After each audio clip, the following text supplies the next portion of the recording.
Videos ڈالنا اور اس سے پیسے کمانا یہ حرام ہے میرے بھائی، اور یہ کمائی آپ کے گھر میں آئے گی تو معاف کرنا آپ کے سارے عمل کو، آپ کی دعاؤں کو برباد کر دے گی۔ لیکن مسئلہ کیا ہے؟ مسئلہ یہ ہے کہ یہاں دل میں مال کی جو محبت ہے، پیسے کی جو محبت ہے، وہ انسان کو حلال اور حرام کا فرق کرنے سے دور کر دیتی ہے۔ انسان جب مال کمانے پر تل جاتا ہے تو یہ بھول جاتا ہے کہ میں مال حلال طریقے سے کما رہا ہوں یا حرام طریقے سے کما رہا ہوں۔ اللہ نے قرآن میں فرمایا زُيِّنَ لِلنَّاسِ حُبُّ الشَّهَوَاتِ مِنَ النِّسَاءِ والبنين والقناطير المقنطرة من الذهب والفضة والخيل المسومة والأنعام والحرث ذلك متاع الحياة الدنيا۔ اے میرے بندو، کچھ چیزوں کی محبت تمہارے دل میں ڈال دی گئی ہے۔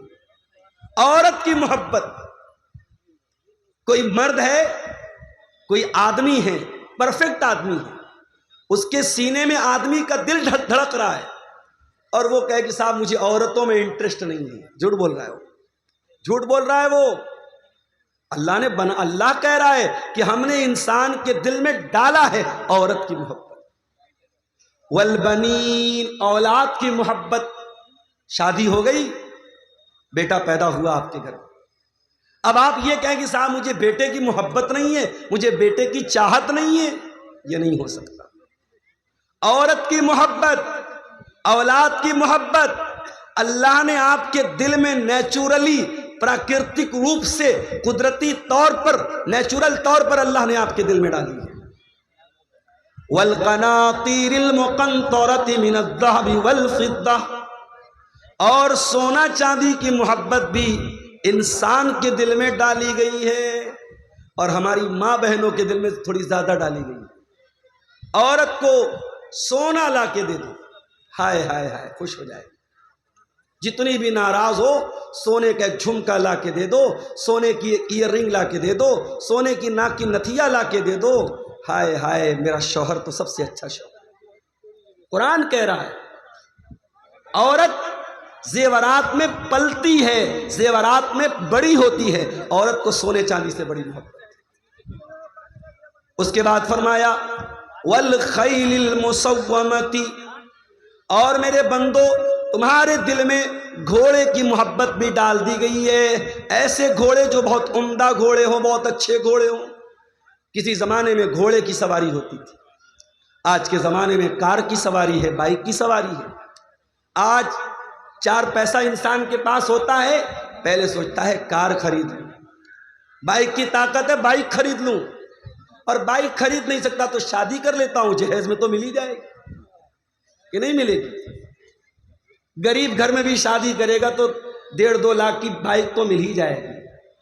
بولو بھائی شیرسا بادیو، سیمانچل کے لوگوں، بڑے پکے اہل حدیث ہیں صاحب، مجھے یہاں کے لوگوں نے بتایا کیش تو کم چلتا ہے، کیش بھی چلتا ہے یہاں، جہیز میں کہیں کہیں کیش بھی چلتا ہے، اور بے غیرتی کی حد یہ ہے، بے شرمی کی حد یہ ہے کہ سسرال سے کیش ملتا ہے اور یہ انسان اپنی بیوی کا مہر بھی اسی رقم سے ادا کرتا ہے۔ ارے بے غیرت، تجھے کیا ضرورت ہے شادی کرنے کی؟ تو 4 چوڑی پہن گھر میں بیٹھ، جب تیرے پاس اتنا دم نہیں ہے، جب تیرے پاس اتنی طاقت نہیں ہے کہ اپنی بیوی سے نکاح کر کے اس کو مہر دے سکے، تو تجھے کوئی ضرورت نہیں شادی کرنے کی، تو زندگی بھر کنوارا بیٹھ، چوڑی پہن کے بیٹھ جا اپنے۔ یہ بے غیرتی، سسرال سے پیسہ لے کے اسے مہر دے رہے ہو، شادی کے موقع پر تیرے بدن کی شیروانی تیرے سسرال کے کپڑے کی، دلہن کا جوڑا سسرال کے کپڑے کا، تو کس لیے شوہر بنا ہے؟ تو کس لیے نکاح کر رہا ہے؟ تو کس لیے ایجاب و قبول کر رہا ہے؟ تو بے غیرت ہے، تیری شرم و حیا، تیری غیرت کو تیرے باپ نے جہیز کے بدلے گروی رکھ دیا ہے۔ تو یہ چل رہا ہے صاحب، اہل حدیث ہیں، ہاتھ برابر سینے پر باندھ رہے ہیں، آمین پوری بلند آواز سے بول رہے ہیں، مگر جہیز میں بائک چل رہی ہے، اور اگر داماد تھوڑا ہائی فائی ہے، ہائی اسکول کا ٹیچر ہے، بہار بورڈ کے مدرسے کا سرکاری ٹیچر ہے، تب کیا پوچھنا ہے صاحب؟ تب تو بیٹی دینے والا سوچے گا اس کی تو لائف سیٹ ہے، اس کو بائک کیا کار دے دیں گے، کار بھی مل جاتی ہے کہیں۔ تو سواری کی محبت بھی انسان کے دل میں ڈالی گئی۔ اس کے بعد فرمایا والانعام، اور اے میرے بندو کیا ہو رہا ہے بھائی؟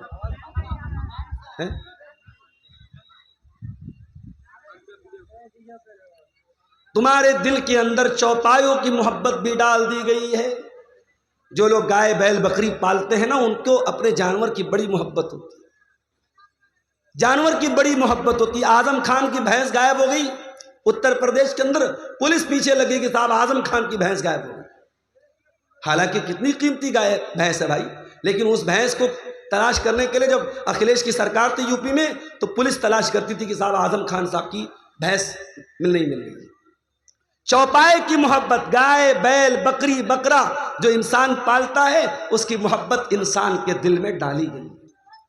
اس کے بعد فرمایا والحرثی، اور کھیتی باڑی کرنے والوں کو کھیتی باڑی سے بڑی محبت ہوتی ہے۔ جیسے ہمارے بنارس میں ساڑی کا کاروبار ہوتا ہے، کپڑے کا کاروبار، ہمارے یہاں کھیتی نہیں ہوتی، بنارس شہر میں کھیتی نہیں ہوتی، تو ہماری کھیتی وہی ہے۔ بنارس چلے جاؤ، مئو چلے جاؤ، مبارک پور چلے جاؤ، وہاں ساڑی کا کاروبار ہوتا ہے، کپڑے کا کاروبار ہوتا ہے، تو وہ کپڑا ہی ان کی کھیتی ہے۔ انسان کو اپنی کھیتی، اپنے بزنس، اپنے ویاپار سے بڑی محبت ہوتی ہے۔ تو اللہ نے کتنی چیزوں کا نام لیا؟ عورت، اولاد، سونے چاندی، گھوڑے، چوپائے، کھیتی باڑی، اتنی ساری چیزوں کی محبت اللہ کہہ رہا ہے انسان کے دل میں ڈالی گئی۔ اس کے بعد اللہ فرماتا ہے ذالک متاع الحیات الدنیا، اے میرے بندے یہ زمین دنیا میں رہے گی، آخرت میں کام نہ آئے گی، یہ جائیداد دنیا میں رہے گی، آخرت میں کام نہ آئے گی، تیری عورت دنیا میں تیرے کام آئے گی، آخرت میں کام نہیں آئے گی، تیرے بچے دنیا میں تیرے کام آئیں گے، آخرت میں کام نہیں آئیں گے، یہ سونا چاندی، یہ مال و اولاد، یہ بیوی بچے، یہ تمام چیزیں دنیا کے اندر رہ جائیں گی۔ واللہ عندہ حسن المآب، انجام اگر اچھا کرنا ہے، آخرت کو بہتر بنانا ہے، تو وہ تو اللہ کے پاس ملے گی، وہ دنیا میں ملنے والی نہیں ہے۔ انسان چار پیسے کمانے کے لیے حلال اور حرام بھول جاتا ہے۔ انسان یہ کیوں بھول جاتا ہے؟ یہ پیسہ دنیا سے آگے کام آنے والا نہیں ہے میرے بھائی۔ ایک بہت بڑے امیر آدمی کا انتقال ہوا، جب جنازہ جانے لگا، راستے میں ایک غریب آدمی نے کہا رک جاؤ۔ اس امیر باپ کے لڑکوں نے سوچا لگ رہا ہمارے باپ کا بہت بڑا خاص دوست ہے، بہت بڑا رشتہ دار ہے یا کوئی قریبی ہے۔ بیٹوں نے کہا جنازے کو روک دیا جائے۔ جنازے کو روکا گیا، جنازے کو زمین پر اتارا گیا، چارپائی کو کھولا گیا، مرنے والے کا چہرہ کھولا گیا۔ وہ غریب انسان اس امیر انسان کے چہرے کو دیکھ کے کہتا ہے صاحب دنیا سے جا رہے ہو، کیا لے کے جا رہے ہو؟ کیا میری وہ زمین لے کے جا رہے ہو جو ہڑپ کے بیٹھے تھے؟ کیا میرا وہ پیسہ لے کے جا رہے ہو جو آپ نے لے کر کے ناجائز قبضہ کر لیا تھا؟ کیا میرا حق مار کے واپس دنیا سے لے کے جا رہے ہو؟ کیا لے کے جا رہے ہو صاحب؟ اتنا کہنا تھا، اس امیر باپ کے بیٹے زار و قطار رونے لگے۔ میرے بھائی یہ دنیا کی حقیقت ہے، نہ مال ساتھ میں جائے گا، نہ زمین ساتھ میں جائے گی، نہ جائیداد ساتھ میں جائے گی، اور انسان انہی چیزوں کے لیے آج کیا نہیں کرتا ہے میرے بھائی؟ پڑوسی کا حق مار رہا ہے، بھائی کا حق مار رہا ہے، بھائی بہن کا حق مار رہا ہے، ایک دوسرے کے حقوق مارے جا رہے ہیں۔ میرے بھائیو اللہ سے ڈرو، قیامت کے دن حقوق العباد کا معاملہ بڑا خطرناک ہوگا۔ اللہ کے پیارے نبی فرماتے ہیں لَتُؤَدُّنَّ الْحُقُوقَ إِلَىٰ أَهْلِهَا، او لوگو تم دنیا میں لوگوں کا حق دے دو ورنہ قیامت کے دن تم کو دینا پڑے گا۔ حَتَّى يُقَادَ لِلشَّاةِ الْجَلْحَاءِ مِنَ الشَّاةِ الْقَرْنَاءِ، یہاں تک کہ دنیا میں اگر سینگ والی بکری نے بغیر سینگ والی بکری کو مارا ہے اس پر ظلم و ستم کیا ہے تو سینگ والی بکری کو بھی حساب دینا پڑے گا۔ اسی سیمانچل کے علاقے میں ایک بھائی نے مجھ کو بتایا، واللہ عالم واقعہ صحیح بھی ہو سکتا ہے غلط بھی ہو سکتا ہے، بتانے والے نے بتایا ایک آدمی کو علاج کے لیے 25,000 روپے کی ضرورت تھی۔ 25,000 روپیہ کوئی بہت بڑی رقم نہیں ہے۔ ایک گاؤں میں نہ جانے کتنے لوگ ایسے ہوتے ہیں جو 25,000 بڑی آسانی سے ایک آدھ دو دن میں کما لیتے ہیں۔ 25,000 کی رقم کی ضرورت پڑی، ڈاکٹر نے کہہ دیا پیسہ دیں گے تب آپریشن ہوگا۔ وہ بیچارہ غریب آدمی اپنے گاؤں کے کچھ پیسے والے لوگوں کے پاس گیا، ان سے پیسے کا مطالبہ کیا۔ گاؤں کے لوگوں نے کہا نہیں، ہم تمہیں پیسہ نہیں دے سکتے۔ پیسے والے لوگوں نے پیسہ دینے سے انکار کر دیا۔ اس غریب انسان نے اپنے باپ کا آپریشن کرانے کے لیے 25,000 کی رقم اس نے سود پر قرضہ اٹھایا، اس نے بیاج پر قرضہ اٹھایا، اور قرضہ دینے والا بھی مسلمان، بیاج پر قرضہ دیتا ہے مسلمان اپنے مسلمان بھائی کو، اور اس سے وہ آپریشن کراتا ہے۔ یہ حالت ہے اس قوم کی، یہ حالت ہے اس سماج کی۔ جس قوم کے اندر سود اور بیاج کھانے کے سلسلے میں لوگ اللہ سے نہ ڈرتے ہوں، جس قوم کے لوگ سود اور بیاج کو کھانے کو حلال سمجھتے ہوں، اس قوم کا انجام یہی ہونا ہے جو آج پورے ملک میں نہیں پوری دنیا میں ہم دیکھ رہے ہیں۔ یہ جوتے کیوں برس رہے ہیں، یہ مار کیوں کھا رہے ہیں، یہ بلڈوزر کیوں چل رہے ہیں، یہ ظلم و ستم کیوں ہو رہے ہیں؟ اللہ کی دھرتی پر لا الہ الا اللہ پڑھ کر جتنا ہم نے اللہ کو ناراض کیا ہے، محمد الرسول اللہ پڑھ کر جتنا ہم نے رسول کے حکم کو توڑا ہے، شاید دنیا میں کسی اور نے نہیں توڑا۔ سود اور بیاج کو اتنا آسانی سے اتنے ہلکے میں لے لیتے ہو میرے بھائی۔ دولت کی کمی نہیں اس قوم کے پاس۔ ابھی کچھ دنوں پہلے میں آیا تھا، اسی کٹیہار کے کچھ لوگوں نے مجھ سے کہا مولانا ایک کمپنی آئی ہے، اس کا نام ہے meta ozone. Meta ozone company میں پیسہ لگانا کیسا ہے؟ میرا ویڈیو اس زمانے کا اگر ہوگا یوٹیوبر لوگوں کے پاس جا کے دیکھ لینا۔ میں نے صاف کہا تھا یہ میٹا اوزون کمپنی ہو یا یہ کوئی بھی کرپٹو کے نام پہ کمپنی ہو، اتنا پیسہ لگا دو ہم ہر مہینہ اتنا دیں گے، یہ جتنے کمپنیاں ایک فکس اماؤنٹ آپ کو دے رہی ہیں، یہ بالکل غلط ہے، حرام ہے۔ اور انجام یہ ہوا، یہ ساری کمپنیاں غریبوں کا اور مڈل کلاس کے لوگوں کا گاڑی کمائی کا پیسہ لے کے بھاگ جاتی ہے۔ اور کٹیہار کے ایک صاحب نے 2 کروڑ روپے لگائے تھے، 2 کروڑ کی بڑی رقم لگائی تھی اسی میٹا اوزون کمپنی میں، مسلمان آدمی تھا، اور وہ کچھ مہینوں کے بعد کمپنی بھاگ گئی، آج اس کی ویلیو 0 کے برابر ہو۔ کیوں ایسی چیزوں کے پیچھے پڑتے ہو میرے بھائی؟ کیا حلال کمائی کمانے کے طریقے نہیں ہیں؟ بہت سارے طریقے۔ مجھے یاد ہے جامعہ سلفیہ بنارس میں ہمارے ساتھ ایک صاحب پڑھتے تھے، ہمارے کلاس فیلو تو نہیں تھے، ہمارے دور کے تھے، معاصر تھے، وہ رہنے والے سورت کے تھے، گجرات کے تھے۔ کچھ دنوں کے بعد میرا ایک سفر ہوا گجرات کا، ان سے ملاقات ہوئی مولانا صاحب سے۔ میں نے سوچا صاحب مولوی صاحب ہیں تو کسی مسجد میں امامت کرتے ہوں گے، کسی مدرسے میں پڑھاتے ہوں گے۔ بھائی مولوی کیا کرتا ہے؟ مولوی کا 3 ہی کام ہوتا ہے، یا تو مسجد میں کہیں امام بن گیا، یا کسی مدرسے میں ٹیچر بن گیا، یا پھر دعوت و تبلیغ کا کام کر رہا ہے۔ مولویوں کی دنیا بڑی محدود ہوتی ہے۔ تو میں نے کہا کہ بھائی کیا کرتے ہیں آپ؟ انہوں نے کہا مولانا صاحب، شیخ صاحب، میرے والد کی سموسے کی دکان ہے، سموسے کی دکان ہے، اور میں سموسہ روزانہ تیار کرتا ہوں، تیل میں فرائی کرتا ہوں، اس کو بیچتا ہوں۔ مجھے بڑی حیرت ہوئی۔ میں نے کہا آپ جامعہ سلفیہ بنارس کے پڑھے ہوئے ہیں اور آپ سموسہ بیچ رہے ہیں؟ کہا شیخ صاحب تو اس میں کیا برا ہے؟ میں بزنس کر رہا ہوں، کام کر رہا ہوں، عزت کی روٹی ہے، اور سارے سماج کی نظر میں یہ صاحب کی مولانا صاحب ہیں، ان کا سموسہ بڑا اچھا ہوتا ہے، ان کا سامان بڑا اچھا ہوتا ہے۔ سوچ کا ایک نظریہ یہ بھی ہے میرے بھائی۔ اور میں آج ہی ایک بات سوچ رہا تھا، اور میرا جی چاہ رہا تھا فیس بک پر کچھ لکھوں، کہ آج لوگ مولویوں کی کمائی پر تو بڑی باتیں کرتے، صاحب فلاں مولوی بڑا کما رہا ہے، فلاں مولوی کو بڑا موٹا لفافہ مل رہا ہے، اس پر تو بڑی تکلیف ہے، بڑا درد ہو رہا ہے۔ کوئی اس پر کیوں نہیں آواز اٹھاتا؟ 4,000 5,000 روپے تنخواہ پر مدرسے میں 8-8 گھنٹے مولوی سے ڈیوٹی جو لوگ لیتے ہیں اور اس پر بھی 4-5 ہزار تنخواہ دینے کے بعد بھی اس مولوی کی تنخواہ ہر مہینے ٹائم سے مل جائے، یہ ناممکن بات ہے۔ کتنے مولوی مدرسے میں پڑھانے والے، رمضان آتا ہے مدرسے کا ناظم کہتا ہے جاؤ گھوم گھوم کے بھکاریوں کی طرح چندہ کرو تب تمہاری تنخواہ ملے گی۔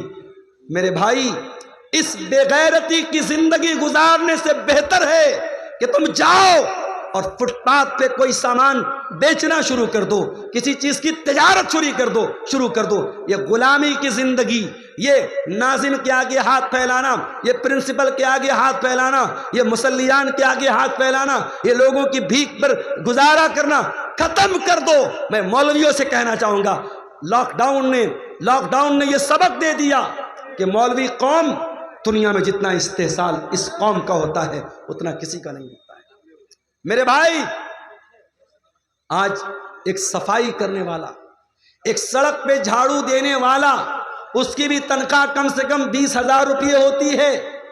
ایک اینٹ کا اور پتھر کا کام کرنے والا مزدور اور لیبر، اس کی بھی ڈیلی کی آمدنی کم سے کم 600-700 روپیہ ہوتی ہے۔ مولوی کی تنخواہ اگر 5,000 ہے تو بہت بڑی بات ہے۔ اس مولوی کو 5,000 میں پریوار چلانا ہے۔ اور میں سچا واقعہ آپ کو بتاتا ہوں، بنگال کی سرزمین پر میرے ایک دوست ہیں، مدرسے میں پڑھاتے ہیں، ہر سال رمضان میں ساؤتھ میں چندہ کرنے جاتے ہیں، اور میں ہر سال ساؤتھ میں قرآن کی تفسیر بیان کرنے جاتا ہوں۔ ہر سال ان کا فون آتا ہے، مولانا صاحب فلاں علاقے میں آیا ہوں، کرناٹک میں آیا ہوں، تمل ناڈو میں آیا ہوں، آندھرا میں آیا ہوں، تھوڑا آپ سفارش کر دیجئے، تھوڑا بول دیجئے، تھوڑا میرا چندہ مجھ کو مل جائے۔ ان کے چندے پر ان کو تنخواہ ملتی ہے۔ اور ممتا بنرجی کی سرکار ہے بنگال میں، وہاں مسجد کے اماموں کو 3,000 یا 2,500 روپے مہینے ملتا ہے۔ وہ ہمارے جو دوست ہیں اپنے محلے کی مسجد میں امامت بھی کراتے ہیں۔ ممتا کی طرف سے ان کو 2,500 روپے ملتا ہے، اور شاید مدرسے والے 7-8 ہزار روپے کچھ دیتے ہیں۔ مدرسے والوں کو یہ بھی ہضم نہیں ہوا، مدرسے کے ذمہ داروں کو یہ بھی ہضم نہیں ہوا کہ یہ 3,000 روپیہ ہمارے مدرسے میں پڑھا کے الگ سے کما رہا ہے۔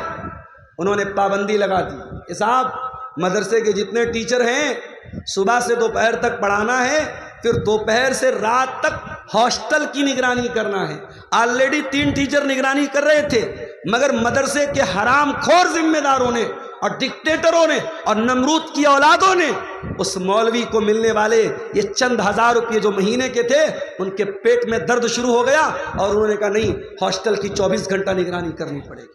میں مولویوں سے کہنا چاہتا ہوں، اس قوم کے آگے بھکاری بننا بند کرو، اپنے علم، اپنے وقار، اپنے عہدے، اپنے مقام کا لحاظ رکھو۔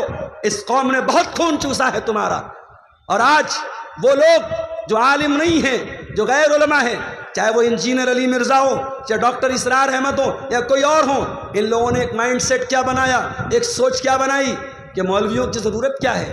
جنازہ خود اپنے باپ کا پڑھاؤ، نکاح خود اپنے بیٹے کا پڑھاؤ، تمہیں مولویوں کی کوئی ضرورت نہیں ہے۔ تو ٹھیک ہے، تمہیں اگر مولویوں کی ضرورت نہیں ہے تو رب کعبہ کی قسم مولوی کو بھی تمہاری ضرورت نہیں۔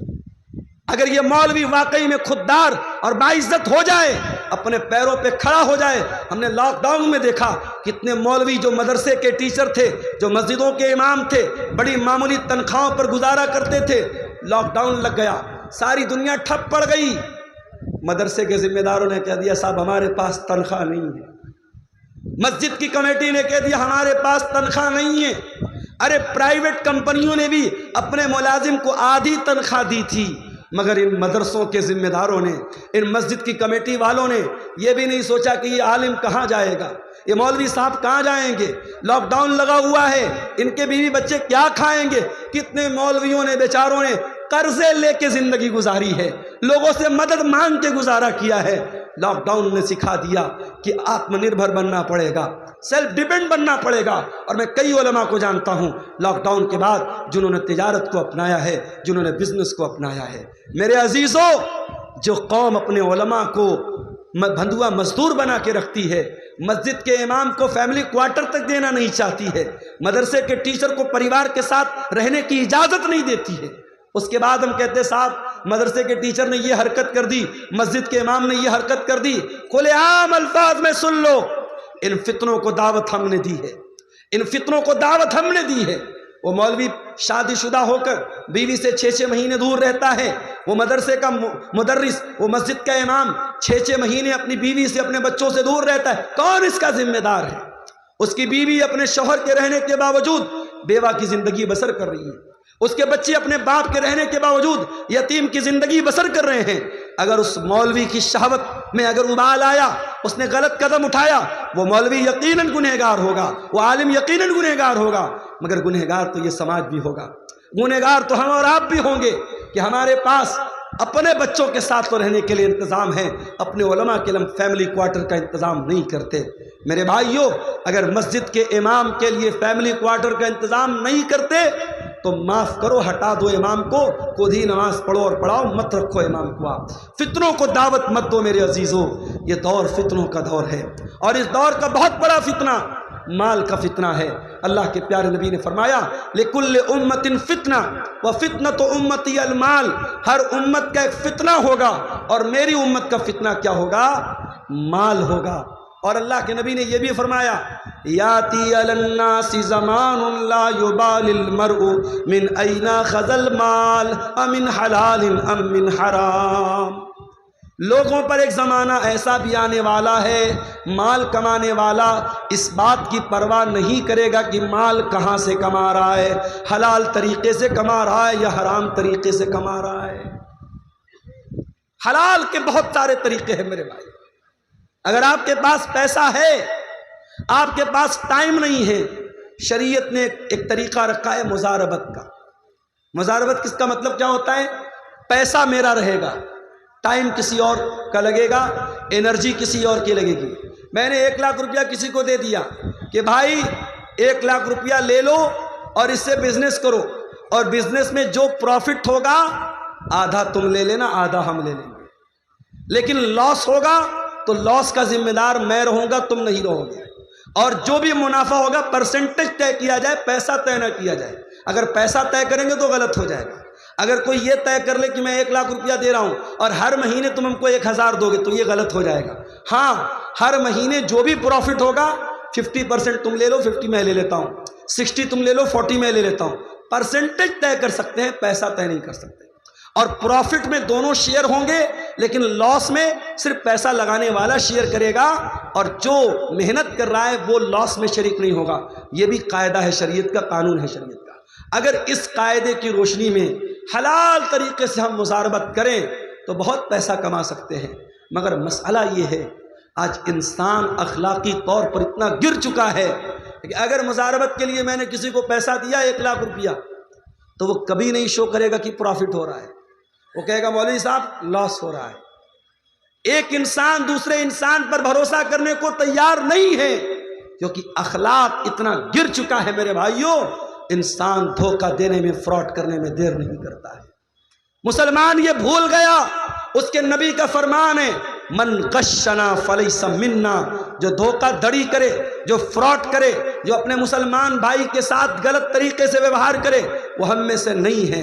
مسلمان یہ بھول گیا، اللہ کا کلام کہتا ہے وَيْلٌ لِّلْمُطَفِّفِينَ الَّذِينَ إِذَا اكْتَالُوا عَلَى النَّاسِ يَسْتَوْفُونَ وَإِذَا كَالُوهُمْ أَوْ وَزَنُوهُمْ يُخْسِرُونَ، بربادی ہے ناپ تول میں کمی کرنے والوں کے لیے۔ ناپ تول میں کمی کا مطلب صرف یہی نہیں ہوتا کہ ترازو میں ڈنڈی مار لی جائے، سامان کم تول کے دیا جائے۔ ناپ تول میں کمی کا ایک مطلب یہ بھی ہے کہ جب اپنا فائدہ نظر آئے، اپنا مفاد نظر آئے تو انسان دونوں ہاتھوں سے فائدہ وصول لے، اور جب سامنے والے کو فائدہ دینے کی بات آئے تو انسان راستہ بدل دے، اپنے لیے الگ معیار اور سامنے والے کے لیے الگ معیار۔ یہ بھی ناپ تول میں کمی ہے میرے بھائیوں، اور قرآن کہتا ہے ناپ تول میں کمی کرنے والوں کے لیے بربادی ہے۔ اور آگے بڑھیے، یہ جو حرام کمائی ہوتی ہے نا، یہ ہمارے بیوی بچوں کے اوپر بھی اثر ڈالتی ہے۔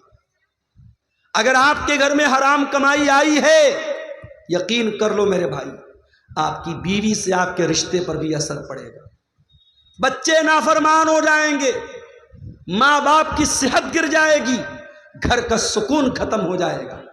بعض سلف کہتے ہیں کہ میں اپنے گناہوں کا اثر اپنی بیوی کے اخلاق میں اور اپنی سواری کے پھسلنے میں محسوس کرتا ہوں۔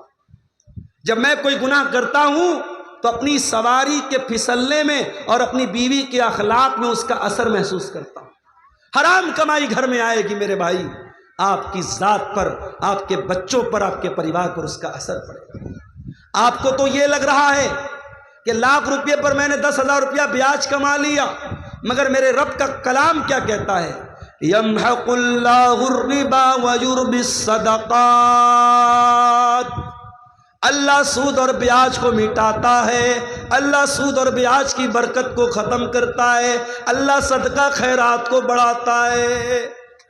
تمہیں یہ لگ رہا ہے میں نے مدرسے میں 1000 روپیہ چندہ دے دیا، میرا 1000 کم ہو گیا، اور تمہیں یہ لگتا ہے کہ میں نے 1000 روپیہ بیاج کے ذریعے کما لیا، میرے اکاؤنٹ میں 1000 روپیہ بڑھ گئے۔ تیرے کیلکولیٹر میں بڑھ گیا، اللہ کے کیلکولیٹر میں جو تو پیسہ بیاج سے کما رہا ہے وہ بڑھا نہیں ہے، وہ گھٹ رہا ہے۔ اور ہم دیکھتے ہیں میرے بھائی، جن گھروں میں حرام کی کمائی آتی ہے، پیسے کی دولت کی ریل پیل ہونے کے باوجود ان گھروں میں سکون نہیں ہوتا، ان گھروں کی لڑکیاں بے پردہ ہونے لگتی ہیں، ان گھروں کے لڑکے بے حیا ہونے لگتے ہیں، ان گھروں کا چین اور سکون برباد ہو جاتا ہے۔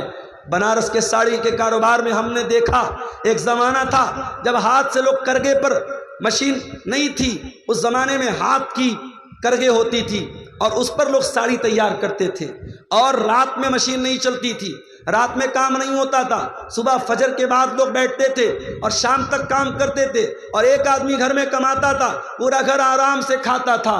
آج مشین کا دور آ گیا، آج رات بھر مشین بھی چل رہی ہے، بنارس چلے جاؤ، مئو چلے جاؤ، بھیونڈی چلے جاؤ، کھٹر کھٹر پٹر پٹر کی آواز رات بھر ملے گی آپ کو۔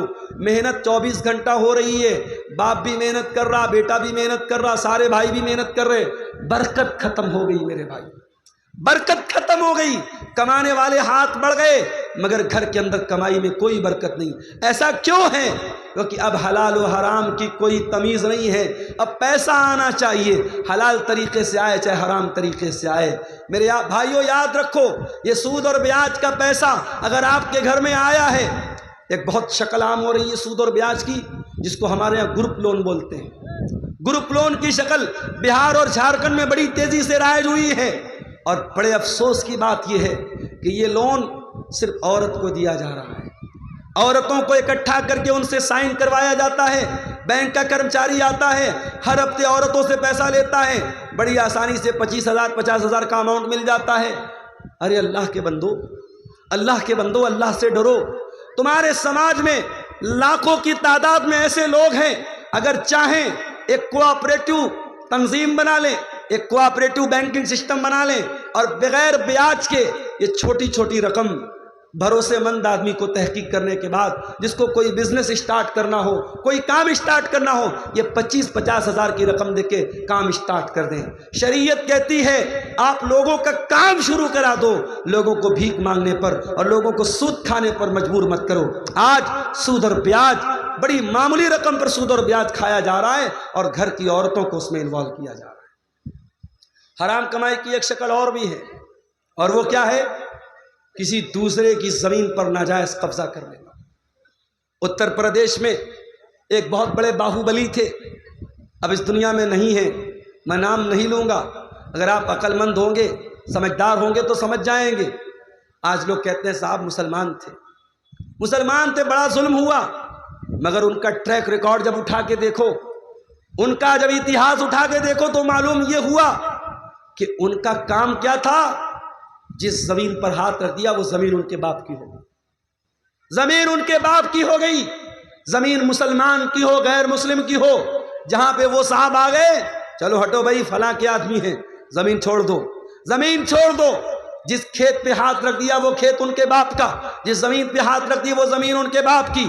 اور یہ کام کرنے والا سینہ ٹھوک کے مسلمانوں سے کہتا ہے میں تمہارا لیڈر ہوں، میں تمہارا لیڈر ہوں۔ ایسے لیڈر اگر ہوں، ہمیں نہیں چاہیے ایسے لیڈر، ہمیں نہیں چاہیے ایسے لیڈر جو لوگوں کے مال پر ناجائز قبضہ کریں۔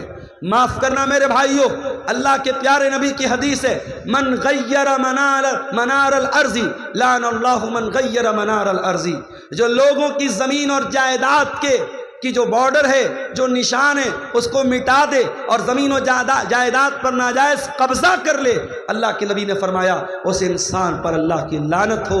زمین و جائیداد پر ناجائز قبضہ کر کے کہاں جاؤ گے میرے بھائی؟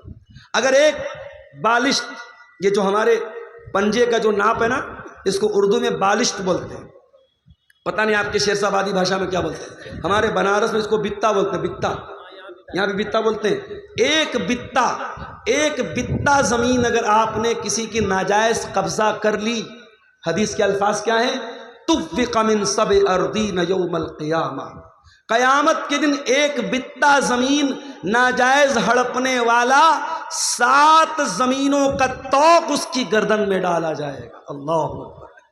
اتنا بڑا گناہ ہے، اتنا بڑا گناہ ہے۔ آج مقدمے عدالتوں میں چلے جاؤ، مسلمان اپنے بھائی کی زمین، بیٹا اپنے باپ کی زمین، بھائی اپنی بہن کی زمین پر ناجائز قبضہ کر کے بیٹھا ہے، سب سے زیادہ مقدمے آپ کو مسلمانوں کے ملیں گے۔ یہ اس قوم کا حال ہے میرے بھائی، اللہ ہم سب کی حفاظت فرمائے۔ اور آگے بڑھیے، حرام کمائی کا ایک اور راستہ ہم اس سماج میں دیکھتے ہیں، اور وہ کیا ہے؟ وہ ہے صاحب سودی رقم ہم کھا تو نہیں رہے مگر سودی رقم کھلا رہے ہیں۔ موبائل لے لیا فٹ سے ہم نے، ای ایم آئی پر، لون پر لے لیا ہم نے، کریڈٹ کارڈ پر لے لیا ہم نے، اور جب لے لیا تب علماء سے آ کے دھیرے سے پوچھتے ہیں مولانا صاحب یہ قسطوں پر موبائل لینا کیسا ہے؟ ارے تو جو موبائل لے کے آئے قسط پر لیا؟ قسط پر لیا نا، تو لینے کے پہلے مسئلہ پوچھنا چاہیے تھا کہ لینے کے بعد پوچھ رہا ہے۔ قسط کے اوپر گاڑی لینا کیسا ہے؟ قسط کے اوپر موبائل لینا کیسا؟ کان کھول کر کے سن لو، قسط پر کوئی سامان لینا جائز ہے، ناجائز نہیں ہے، مگر اس میں کنڈیشن کیا ہے؟ کنڈیشن یہ ہے کہ جو سامان بیچنے والا ہے اس سے آپ کو لینا ہے۔ یہاں جب آپ موبائل قسط پر لیتے تو موبائل کی کمپنی سے یا دکاندار سے نہیں لیتے، آپ بینک سے لیتے ہیں۔ آپ بجاج کا کارڈ استعمال کرتے ہیں، Bajaj company, Bajaj finance company آپ کو فائننس کرا رہی ہے۔ آپ بائک لون پہ لے رہے ہیں، آئی سی آئی آپ کو لون دے رہی ہے، ایچ ڈی ایف سی آپ کو لون دے رہی ہے، ہیرو کی یا ہونڈا کی کمپنی آپ کو لون نہیں دے رہی۔ پہلی بات تو یہ سمجھ لیجیے، جس کا سامان ہے اس سے آپ قسط پر لیں گے، تھرڈ پرسن سے نہیں لیں گے۔ اور اگر تھرڈ پرسن سے لے رہے ہیں تو اس کا مطلب آپ اس سے پیسہ ادھار لے رہے ہیں، سامان نہیں خرید رہے، پیسہ ادھار لے رہے ہیں۔ اور پیسہ اگر ادھار لے رہے ہیں تو شریعت کا ایک قانون یاد رکھو کہ ہم ادھار پیسہ کسی سے بھی اگر لیں گے یا دیں گے، ادھار پیسے کے اوپر کوئی پروفٹ کمانا جائز نہیں ہے۔ میں نے آپ کو 1 لاکھ روپیہ دے دیا، 1 لاکھ روپیہ آپ کو جب میں نے دیا تو آپ نے اپنا موبائل ہم کو دے دیا۔ اب یہ موبائل میں یوز کر رہا ہوں، موبائل آپ کا بس یوز کر رہا ہوں، بیچ نہیں رہا ہوں، یوز کر رہا ہوں۔ 1 مہینے کے بعد آپ آئے اور آپ نے کہا کہ مولوی صاحب آپ 1 لاکھ روپیہ واپس لے لیجئے اور موبائل مجھ کو دے دیجئے۔ میں نے 1 لاکھ روپیہ واپس لے لیا، موبائل آپ کو دے دیا۔ ہمیں کیا لگ رہا ہے صاحب یہ تو جائز ہے، اس نے ہم کو پیسہ دی، ہم نے پیسہ دیا تھا، اس نے بدلے میں موبائل دیا تھا۔ اس موبائل کو ہم گارنٹی کے طور پر تو لے سکتے ہیں، لیکن اس موبائل کو اگر ہم یوز کر رہے ہیں تو یہ بیاج ہو جائے گا میرے بھائی۔ اتنا خطرناک معاملہ ہے۔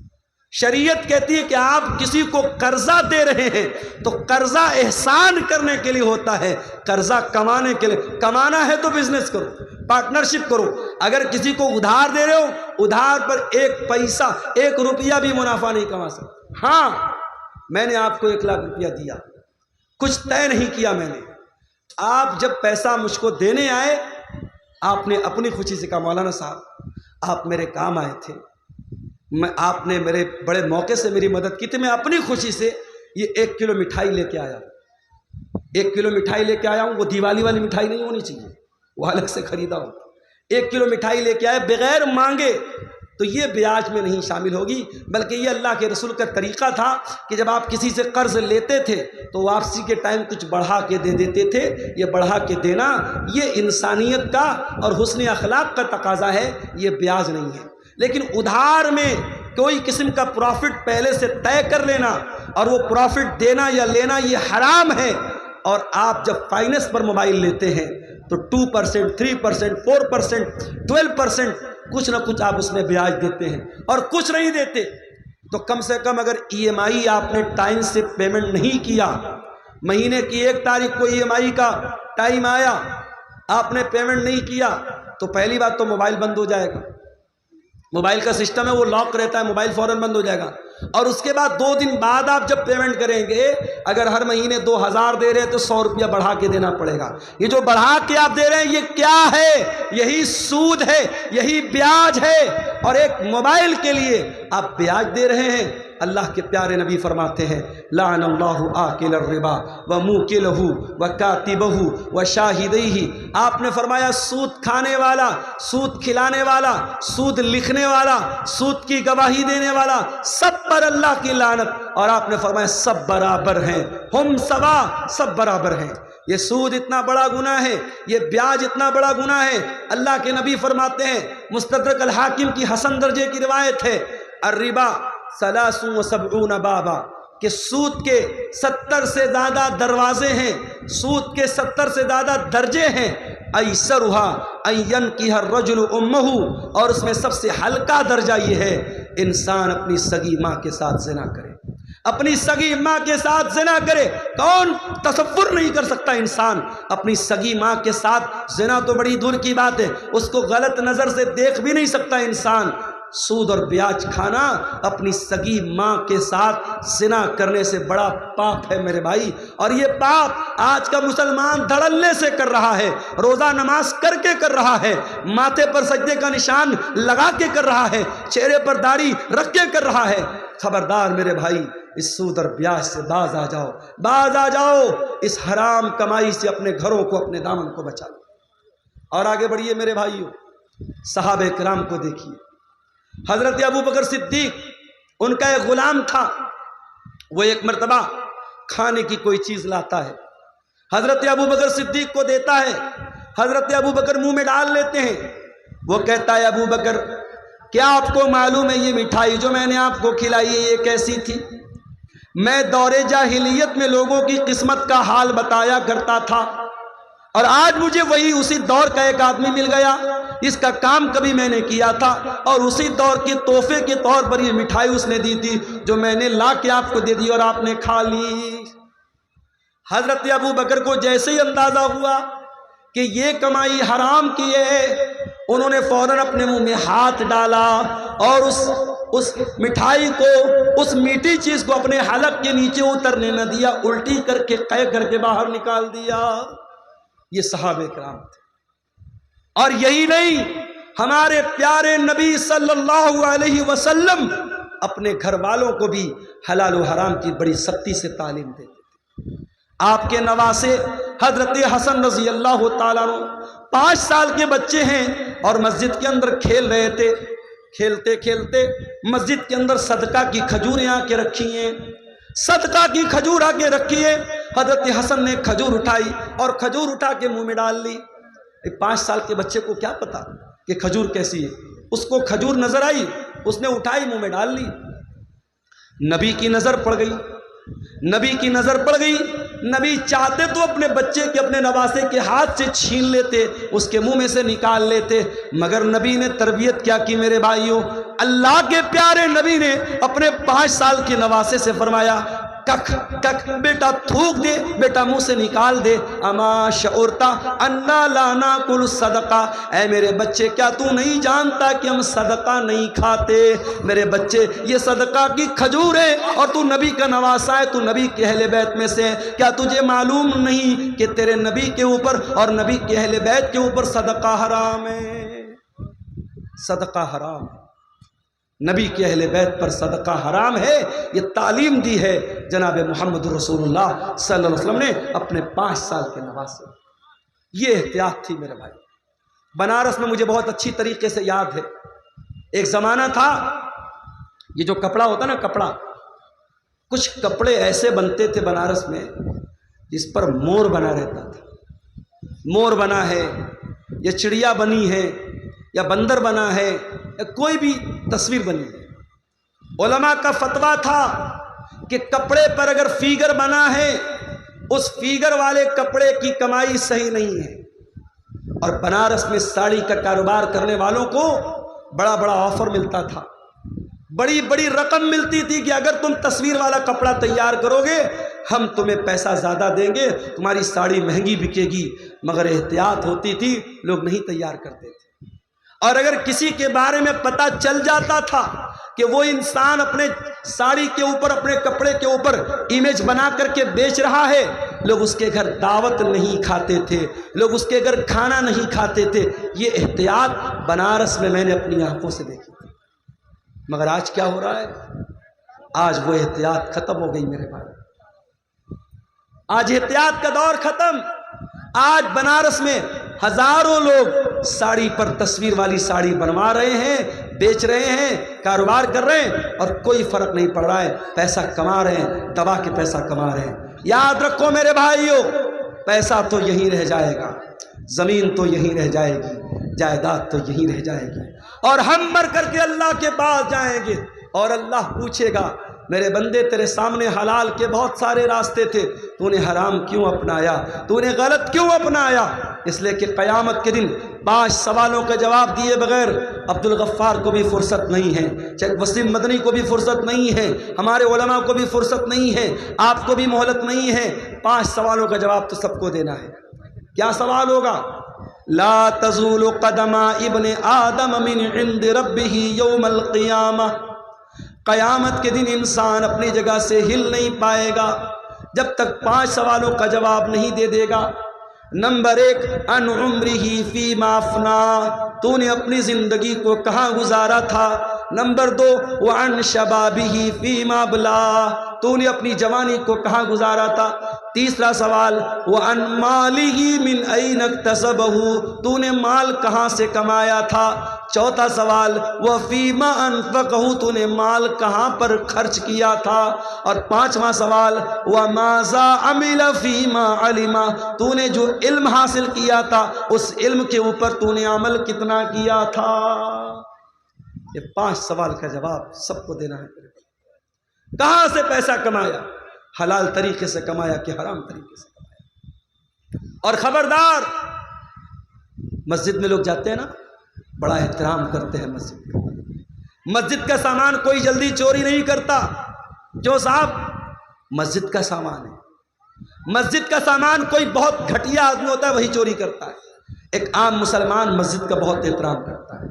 اور تمام مسجدوں میں سب سے بڑی مسجد کون ہے؟ مسجد حرام ہے، خانہ کعبہ ہے۔ کان کھول کر کے سن لو، ایک مسلمان کی عزت، ایک مسلمان کی جان، ایک مسلمان کا مال، اس کی جو عزت ہے، اس کا جو سمان ہے، اس کا جو احترام ہے، وہ خانہ کعبہ سے بھی بڑھ کر کے۔ اور دلیل بھی آپ کو پڑھ کے سنا دیتا ہوں۔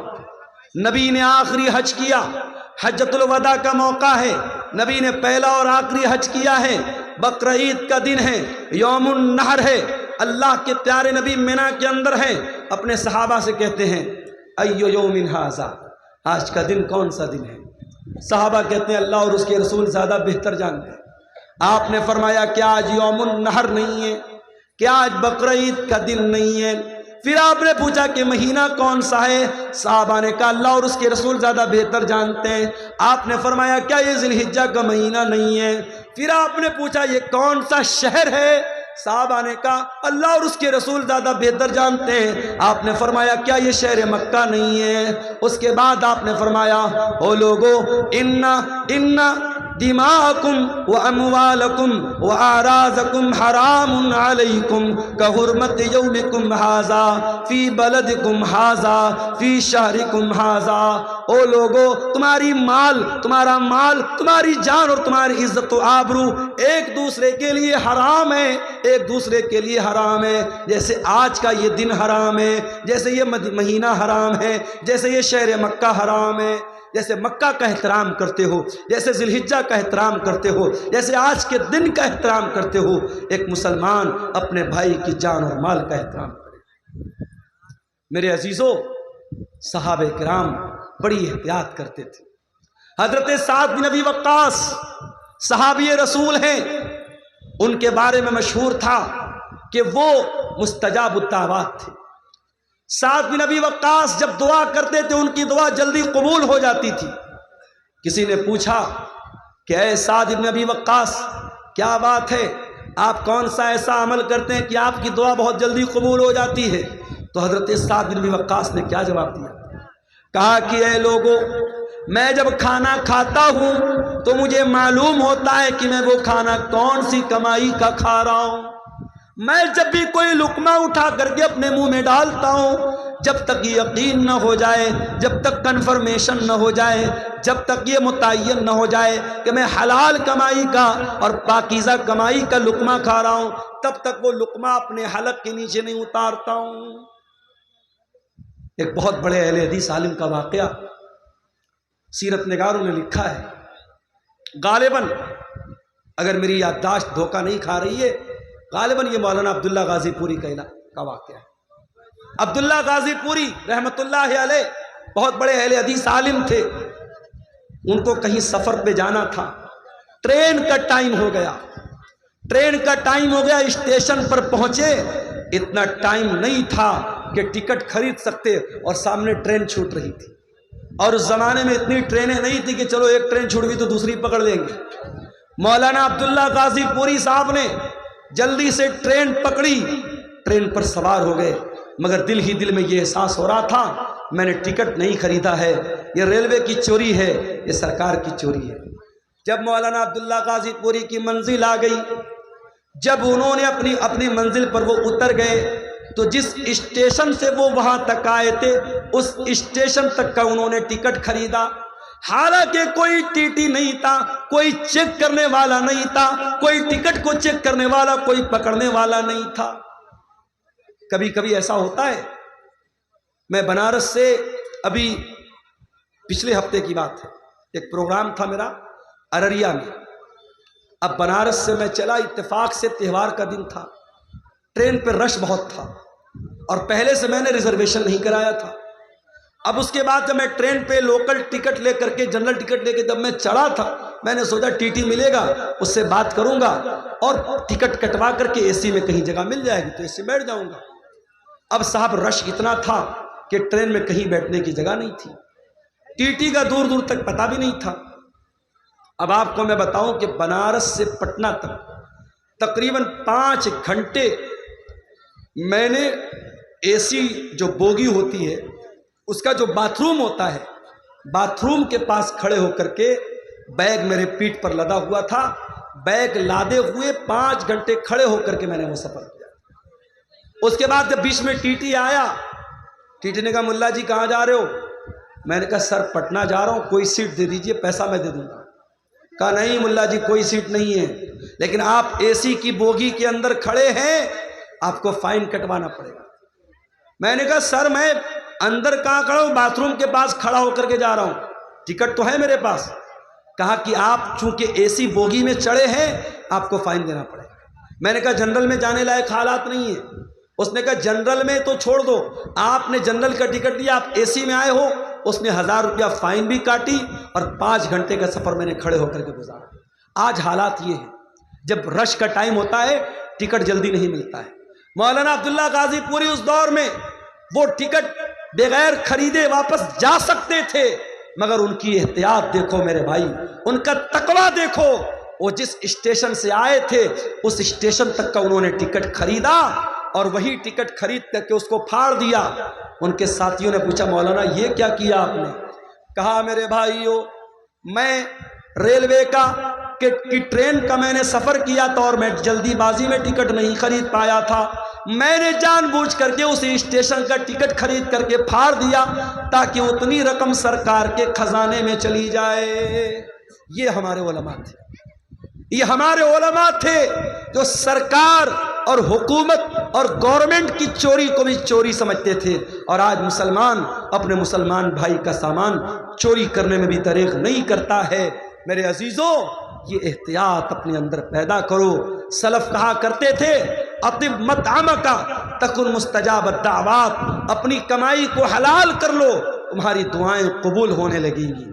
امام ابو حنیفہ رحمۃ اللہ علیہ بہت بڑے امام گزرے ہیں، اللہ کی رحمتیں نازل ہو ان کے اوپر۔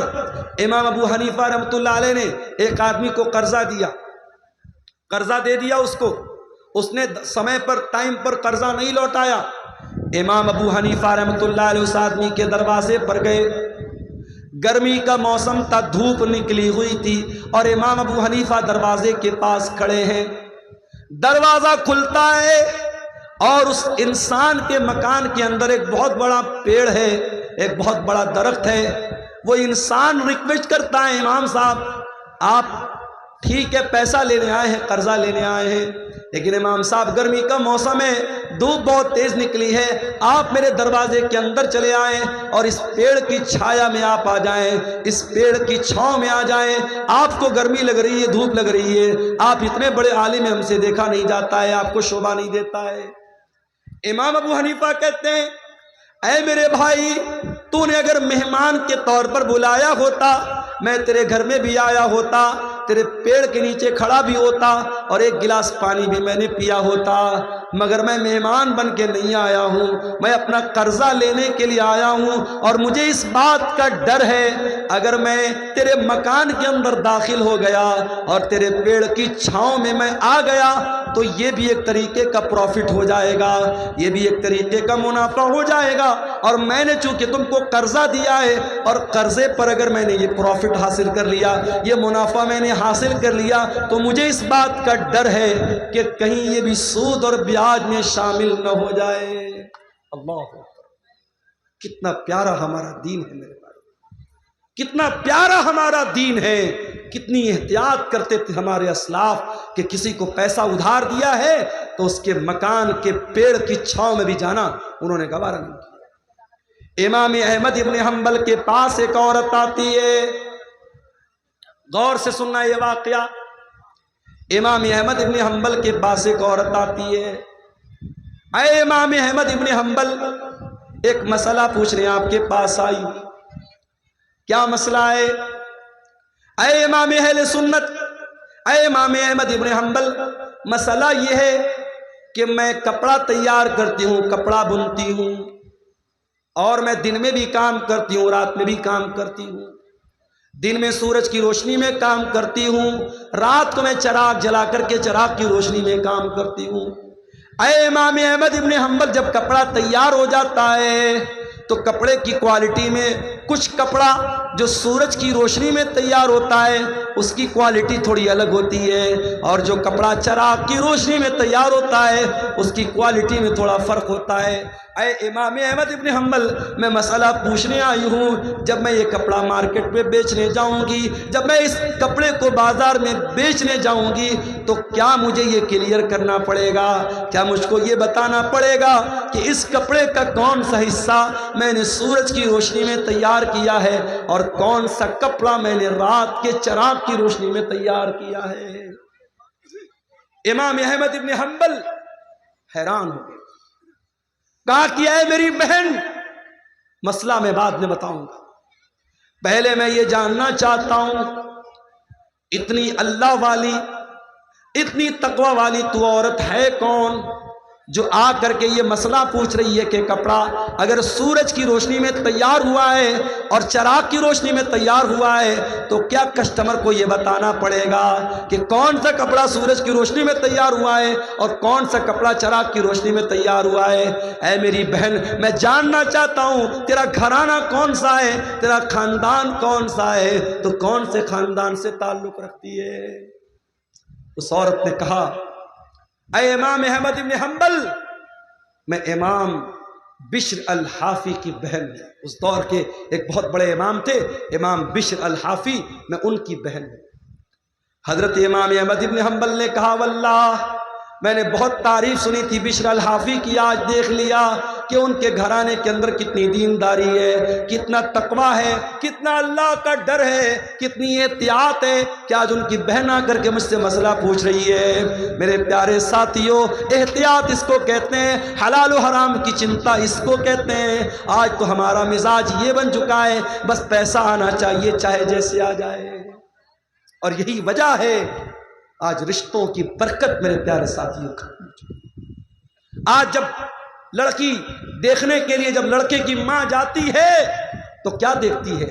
لڑکی کی پرسنالٹی کیسی ہے، لڑکی کتنی خوبصورت ہے، لڑکی کا گھر اور مکان کیسا ہے، لڑکی کتنا جہیز لے کر کے آئے گی. کاش ہم نے لڑکی کے گھر والوں کا تقویٰ دیکھا ہوتا، لڑکے کی دینداری دیکھی ہوتی اور متقی اور پرہیزگار لڑکی کو بہو بنا کے گھر میں لاتے، تو شاید آج حالات وہ نہ ہوتے جو آج اپنی آنکھوں سے ہم اور آپ دیکھ رہے ہیں۔ حضرت عمر فاروق کا وہ واقعہ یاد کیجئے۔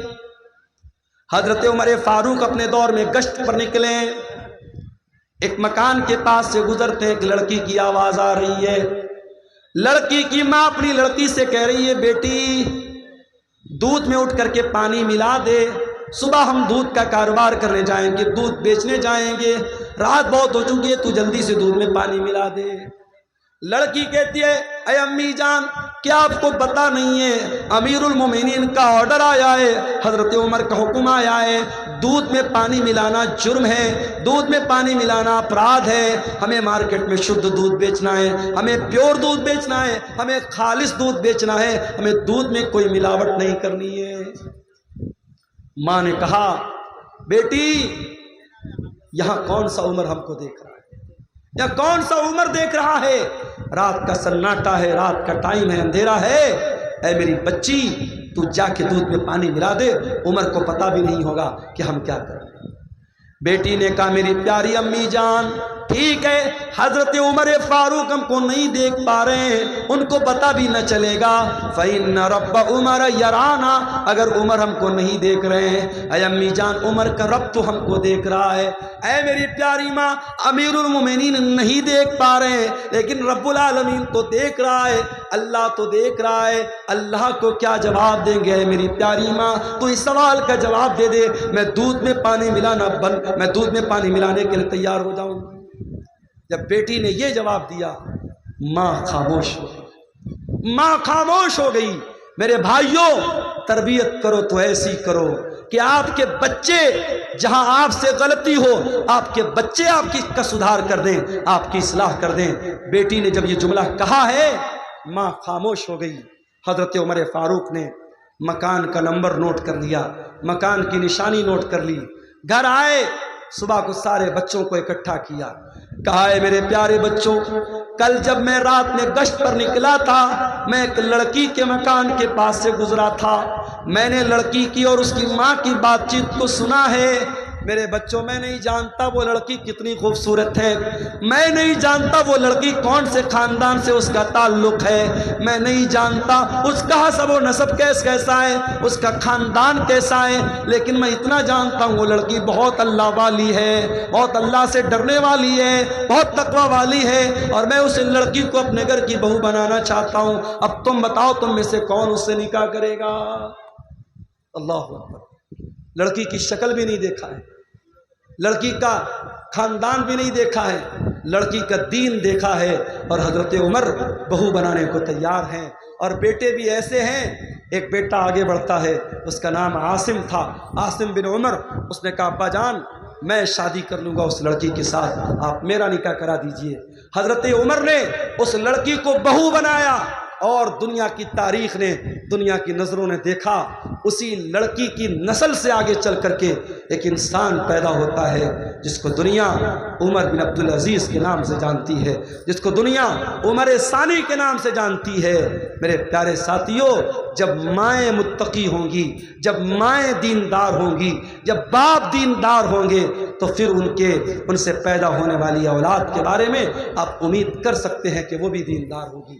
جب ماں اور باپ کے اندر حلال و حرام کا فرق نہیں ہوگا، جب ماں کو اس بات کی چنتا نہیں ہے کہ گھر میں جو پیسہ آ رہا ہے وہ حلال کا آ رہا ہے یا حرام کا آ رہا ہے، جب باپ پیسہ کمانے کے پیچھے اندھا بن چکا ہے اور ہر طریقے کا علم غلم، سود، بیاج، رشوت، حرام کا پیسہ گھر میں آ رہا ہے، اور اس پیسے سے جب اپنے بچوں کی پرورش کریں گے، تو اللہ کے نبی کیا فرماتے ہیں کہ جس جسم کی پرورش حرام کمائی سے ہوگی، فالنار اولا بہی، وہ جسم جہنم کی آگ پہ قیامت کے دن جہنم کی آگ میں ڈالا جائے گا۔ میرے عزیزوں، اپنے بچوں کو حرام کمائی سے بچاؤ، اپنے بچوں کو حلال کمائی کھلاؤ، اپنے بچوں کے بدن میں حلال کمائی کا خون دوڑاؤ۔ ہمارے نبی نے ساری زندگی حلال اور پاکیزہ چیزوں کو کھانے کی تعلیم دی ہے۔ ہمارے نبی کے دنیا میں آنے کا ایک مقصد یہ بھی تھا، وَيَضَعُ عَنْهُمْ إِصْرَهُمْ وَالْأَغْلَالَ الَّتِي كَانَتْ عَلَيْهِمْ۔ میرا نبی حلال چیزوں کو تمہارے لیے، پاکیزہ چیزوں کو تمہارے لیے حلال کرنے آئے تھے، میرے نبی ناپاک چیزوں کو تمہارے لیے حرام کرنے آئے تھے، اور میرے نبی تمہارے کندھے کے اوپر، تمہارے اوپر جو زنجیریں تھی، جو بیڑیاں تھیں، ان بیڑیوں سے تم کو آزاد کرنے کے لیے دنیا میں آئے تھے۔ نبی آئے تھے اسی لیے تاکہ حرام چیزوں کی بیڑیوں اور زنجیروں سے ہمیں آزاد کر دیں۔ میرے بھائیوں، حرام کمائی کی ان زنجیروں سے اپنے دامن کو بچا لو۔ آج واللہ ہمارے گھروں کے سکون کو یہ حرام کمائی برباد کر رہی ہے۔ اور میں پھر سے کہتا ہوں، ہر حرام کا ایک حلال الٹرنیٹ شریعت میں موجود ہے۔ آپ سود اور بیاج اگر حرام ہے تو آپ یہ مت سمجھیے کہ مولوی صاحب اگر سود حرام ہے تو ہمارے پاس پیسہ ہے تو ہم کیا کریں۔ میں نے اس کا حلال الٹرنیٹ آپ کو بتایا، آپ مضاربت کیجئے، آپ پارٹنرشپ پر کاروبار کیجئے، حلال طریقے سے بزنس کیجئے۔ اگر آپ سود پر قرضہ کا لین دین نہیں کرتے ہیں، بغیر سود کے آپ قرضے کا لین دین کیجئے۔ آج بہت سارے شہروں میں اسلامی بیت المال قائم ہے، اور بہت سارے لوگ مل کر کے اس میں تعاون کرتے ہیں، اور چھوٹے چھوٹے اماؤنٹ جو غریب لوگ ہوتے ہیں، جو مڈل کلاس کے لوگ ہوتے ہیں، جن کو چھوٹا موٹا کام کرنے کے لیے پیسے کی ضرورت پڑتی ہے، ان کو سود اور بیاج سے بچانے کا یہ کام آپ کر سکتے ہیں۔ اور یاد رکھو میرے بھائیوں، یہ بڑے بڑے جلسے کرانے سے بڑا کام ہے۔ سیمانچل کے اس علاقے میں جس تیزی سے سود اور بیاج کا پنجہ، سود اور بیاج اپنا پنجہ گاڑ رہا ہے، اس ماحول میں ہمیں اور آپ کو یہ کام کرنے کی ضرورت ہے۔ اور میں جانتا ہوں سیمانچل کے، میں ان علاقوں میں بھی گیا ہوں، ارریہ کے ایک علاقے میں گیا، پٹنہ سے بائی کار میں گیا تھا، 7 گھنٹے مجھ کو لگے تھے، اتنا خراب راستہ تھا، ٹیڑھا میڑھا پل تھا۔ پل جب ختم ہوا، جب گاؤں آیا تو گاؤں جانے کے لیے ایک بڑا معمولی سا پل بنا ہوا تھا، جس پر صرف پیدل یا بائک سے جا سکتے تھے۔ 4 ویلر کو اس پار ہم لوگوں نے روکا، بڑی مشکل سے سفر طے کر کے وہاں ہم پہنچے تھے۔ بڑے پچھڑے ہوئے علاقے بھی ہیں، کچھ سرکاروں کی بھی مہربانی ہے، راستوں کا بڑا معاملہ خراب ہے، مگر اسی سیمانچل کے علاقے میں شادی بیاہ پر لاکھوں کروڑوں خرچ کرنے والے لوگ بھی موجود ہیں۔ اور ابھی جیسا کہ میں نے بتایا کہ ایک حرام کمپنی میں 2 کروڑ کی رقم ایک مسلمان نے لگائی تھی۔ اگر ہم حرام چیزوں میں 2 کروڑ روپیہ لگا سکتے ہیں تو میرے بھائی ایک ایسی چیز، ایک تنظیم آپ بنا لیں، ایک بیت المال آپ بنا لیں، اور سماج کے زیادہ نہیں 100 لوگ مل کر کے اگر 1000 روپیہ بھی اکٹھا کر کے اس میں انویسٹ کریں، 1 لاکھ روپیہ انہوں نے اس میں ڈال دیا، 100 لوگوں نے مل کر کے 1000 ڈالا، 1 لاکھ روپیہ آ گیا۔ اب اس 1 لاکھ کا آپ کو کیا استعمال کرنا ہے؟ کوئی بھی غریب آدمی جس کو 10,000 5,000 روپے کی ضرورت ہے، آپ پہلے ویریفائی کر لیں، تحقیق کر لیں، اس انسان کے کچھ پیپر وغیرہ لے لیں تاکہ وہ بے ایمانی نہ کر سکے، اور بغیر بیاج کے اس کو پیسہ دیں۔ یہ کام آپ اگر کریں، واللہ بتا رہا ہوں بہت سارے گھروں میں یہ جو گروپ لون ہے، یہ جو بندھن لون ہے، اور یہ چھوٹے چھوٹے اماؤنٹ جو لون پر لیے جا رہے ہیں، اور ہمارے مسلمان کے غریب گھروں کو سود اور بیاج کی چکی میں پیسا جا رہا ہے، یہ لعنت میرے بھائیوں ختم ہو سکتی ہے، بس قدم آگے بڑھانے کی دیر ہے۔ میں اسی کٹیہار کے علاقے میں گاؤں کے لوگوں نے مجھے بتایا کہ وہاں مسجد اور عیدگاہ بنانے کی بات آئی، گاؤں کے لوگوں نے بہت چھوٹا اماؤنٹ، شاید 100 روپیہ یا کتنا 10 روپیہ شاید بتا رہے تھے کہ ایک پریوار میں جتنے لوگ ہیں ہر آدمی کی طرف سے 10 روپیہ دینا ہے۔ ہر آدمی، ایک پریوار میں اگر 10 لوگ ہیں تو 100 روپیہ دینا ہے، پریوار میں 7 لوگ ہیں 70 روپیہ دینا ہے۔ 10 روپیہ اکٹھا کر کے ہر ہفتہ کئی لاکھ روپیے اس گاؤں کے لوگوں نے اکٹھا کیا، قبرستان کی زمین خریدی، عیدگاہ کی باؤنڈری کی، اور ابھی اور بھی کام وہ لوگ کرنے جا رہے ہیں۔ آپ کے قریب کے کسی گاؤں کے لوگوں نے مجھے بتایا۔ تو یہ کام، اس طریقے کے کام ہم کر سکتے ہیں میرے بھائیوں۔ آپ کو قدم بڑھانے کی اور ہمت کرنے کی ضرورت ہے۔ میں جانتا ہوں شیر شاہ آبادی قوم کے اندر اللہ تعالیٰ نے بہت صلاحیت دی ہے، اس صلاحیت کا صحیح استعمال کیجئے، اپنے سماج میں ہونے والی برائیوں سے میرے بھائیوں اپنے آپ کو بچائیے۔ ایک صاحب سوال کر رہے ہیں کہ یوٹیوب کی کمائی حرام ہے تو کامیڈین یوٹیوب کا پیسہ مدرسے میں دان کرنا کیسا ہے، اور ڈریم 11 کا جیتا ہوا پیسہ مدرسہ مسجد میں دان کرنا کیسا ہے؟ ظاہر ہے اگر مدرسے والوں کو پتا ہے کہ یہ پیسہ یہ حرام کمائی کا در ہے، مدرسے والے نہ لیں، اور اگر مدرسے والوں کو نہیں پتا اور مدرسے والوں نے لے لیا تو ان کا لینا تو غلط نہیں ہے، مگر دینے والے کو کوئی ثواب نہیں ملے گا۔ بھائی کوئی چور اگر چوری کرے اور چوری کا مقصد کیا بیان کرے کہ میں امیروں کا پیسہ چرا کر کے غریبوں کی مدد کر رہا ہوں، تو بھائی مدد کرنے کا یہ کوئی طریقہ نہیں ہے۔ تو جب اس طریقے کے کامیڈی ویڈیو بنا کر کے پیسہ کمانا درست نہیں ہے تو پھر اس کی کمائی بھی درست نہیں ہے، اور اس کمائی سے آپ کا دان کرنا اور صدقہ کرنا بھی صحیح نہیں ہے۔ واللہ عالم بالصواب۔ تو میرے عزیزوں، یہ حرام کمائی کے بارے میں چند باتیں میں نے آپ کے سامنے رکھی تھی، اور آپ یہ بات دیکھیے کہ ہماری شریعت میں حرام کمائی اور حلال کمائی کے تعلق سے اتنی احتیاط بتائی گئی ہے کہ اللہ کے پیارے نبی صلی اللہ علیہ وسلم نے جہنم کی وعید بیان کی ہے ان لوگوں کے بارے میں جو لوگوں کا مال ناجائز طریقے سے کھا لیتے ہیں۔ میں آخری حدیث سنا کر کے بات ختم کرتا ہوں۔ اللہ کے نبی نے صحابہ سے کہا کہ اے میرے صحابہ، کیا تم جانتے ہو مفلس کون ہے، غریب کون ہے؟ صحابہ نے کہا اے اللہ کے نبی، اللہ اور اس کے رسول زیادہ بہتر جانتے ہیں، آپ ہی بتا دیجیے۔ آپ نے فرمایا میری امت کے اندر غریب آدمی وہ ہوگا، میری امت میں مفلس انسان وہ ہوگا جو قیامت کے دن روزہ، نماز، زکوٰۃ سب لے کر کے آئے گا۔ وَيَأْتِي قَدْ شَتَمَ هَذَا وَضَرَبَ هَذَا وَأَكَلَ مَالَ هَذَا وَقَذَفَ هَذَا، کسی کا مال ہڑپا ہوگا، کسی کو گالی دی ہوگی، کسی پر تہمت لگائی ہوگی، کسی پر بہتان لگایا ہوگا، حرام طریقے سے لوگوں کا مال کمایا ہوگا۔ اس انسان کے بارے میں اللہ کے نبی فرماتے ہیں اس کی نیکیاں حقداروں کو دے دی جائیں گی۔ قیامت کے دن دنیا کی کرنسی نہیں چلے گی۔ یہاں گاندھی جی کے فوٹو والا نوٹ چل رہا ہے، آخرت میں نوٹ نہیں چلے گا۔ ایسے آپ حج کرنے جاتے ہیں، عمرہ کرنے جاتے ہیں، انڈیا کی کرنسی آپ ایئرپورٹ سے ہی چینج کر لیتے ہیں، یا وہاں سعودی ایئرپورٹ پہ جا کے چینج کر لیتے ہیں، کیونکہ آپ کو معلوم ہے کہ سعودی میں سعودی ریال چلے گا، دبئی میں دبئی کا درہم چلے گا، اور اسی طریقے سے کویت میں کویت کا دینار چلے گا۔ آخرت میں جو کرنسی ہوگی میرے پیارے ساتھیوں، وہ نیکی اور گناہ کی کرنسی ہوگی۔ اگر ہم نے کسی کا حق مارا ہے، اس کی ہماری نیکیاں اس کو دے دی جائیں گی، اور جب ہماری نیکیاں ختم ہو جائیں گی، اللہ کے پیارے نبی فرماتے ہیں فَإِن فَنِيَتْ حَسَنَاتُهُ، اگر اس کی نیکیاں ختم ہو جائیں گی اور پھر بھی حقداروں کا حق باقی رہ جائے گا، تو کیا کیا جائے گا؟